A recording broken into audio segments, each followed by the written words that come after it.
অবিলম্বে প্যারামিলিটারি নামিয়ে এনএইচ অবরোধ করতে পারেন না।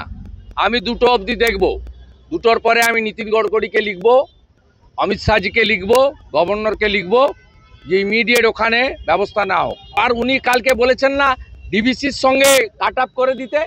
উনি কি জানেন যে পশ্চিমবাংলার পশ্চিমাঞ্চলের 7 থেকে 8টি জেলায় আলো জ্বলে, কারখানা চলে, ট্রেন যায় ডিবিসির বিদ্যুতে?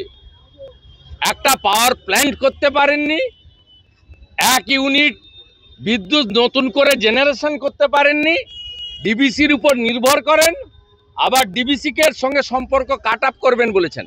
আমি আপনাকে চ্যালেঞ্জ করছি, আপনি যদি মুখ্যমন্ত্রী হয়ে বলে থাকেন আজকে বিকেলের মধ্যে ডিবিসির সঙ্গে সম্পর্ক ছিন্ন করুন, রাজ্যের 8টা জেলা অন্ধকারে ডুববে।